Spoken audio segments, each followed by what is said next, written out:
This video will cover instructions on how to do homework 1 in Bloomberg. Once you've gotten your account and logged in, across the top of the screen is the search bar where you can look up information on any company. For this assignment, for homework 1, you're going to be finding an industry that has a negative spread using global GICS. So I'm going to do one with a positive spread, but it's a very similar process.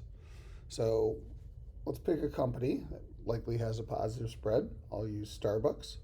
In the top line, I can either type the company name or ticker symbol. It's basically like a search button. So I'll start typing in Starbucks. And as I do, in the middle of the screen are the securities.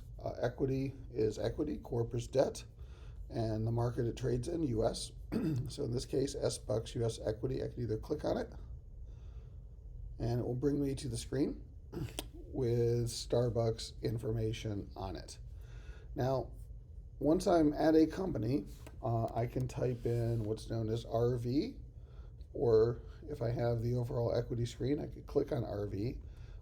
But basically, this is called relative valuation, and this is the screen that Bloomberg uses to show peer analysis. So this would be Starbucks and all of its major peers. Now, comp source or comparable source, comparable source, may default for you to analyst curated, or it may default to BIC's best fit algorithm. So again, there's different ways of kind of slicing and dicing who the peer lists are. BICS is the Bloomberg Industry Classification Service. For homework 1, I actually want you to use what's called GICS, which is the Global Industry Classification Service. So on the comp source for the company, make sure it says Global Industry Classification Standard, GICS. And for region, make sure it says global. It might default to country of domicile. So in this case, we're going to do global. That's going to give you plenty of companies to get an industry average globally. Less worried over here about the sub-industry. So again, you have all these kind of default pieces of information. Next, we're going to come over here to custom, which is where we can compare these companies based on any data point.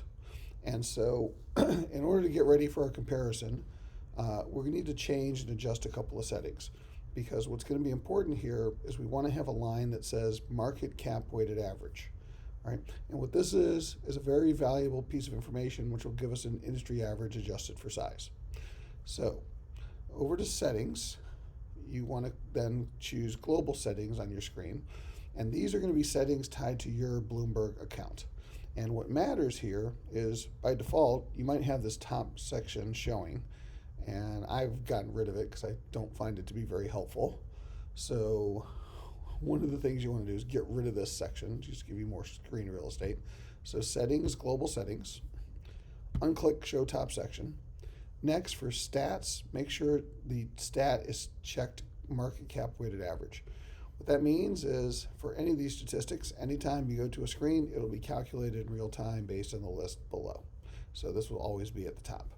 And then finally, for Excel export mode, you might want to make sure this says static data, not dynamic link. What that means is, if you ever export data in Bloomberg to Excel, static data gives you numbers, which means you can leave the lab and you got numbers in your Excel spreadsheet. If you use dynamic link, it actually doesn't export numbers, it actually exports database links, which is a nice cool feature, because every time you open up your Excel file that you've exported, it will pull the database in real time to get the most recent information. The bad news is, if you leave the lab, it'll error out your spreadsheet and you won't have any data in your file. So if you're going to be using Excel outside the lab, static data. By the way, if you were to click on comparables, you could change the default source to GICS, for example. Always be GICS. Leave it Bloomberg. And you can always choose a different default region or number of companies. And let's leave the standard for now. But I'm going to close this. So again, I now have for Starbucks the GICS list, global, lots of companies. And top line's market cap weighted average. Where it says add column, click there. And then I'm going to start typing what I want to see: return on invested capital, ROIC. Select it, and it says which one do I want. We're going to want the one as of the latest filing for this assignment, LF. Hit enter, because it can give you, again, different ROICs at different periods of time.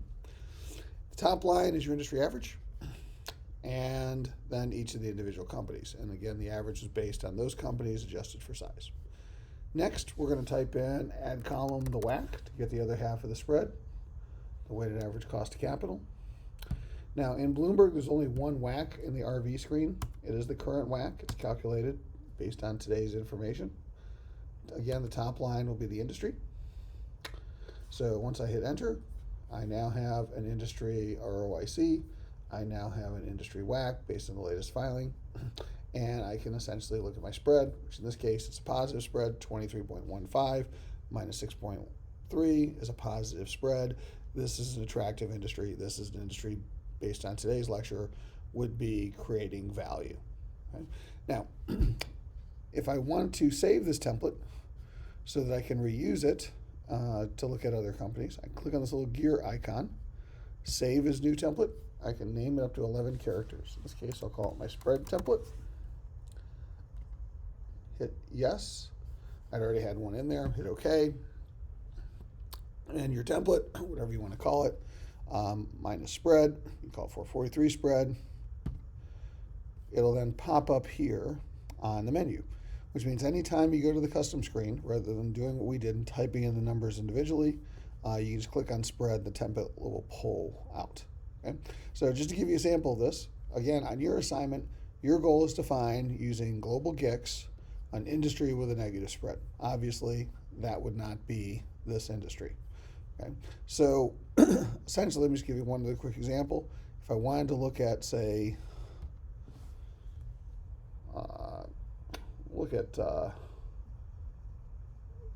Yum Brands, as a competitor. I know it's the same industry, but I don't want to give you too many hints on this assignment.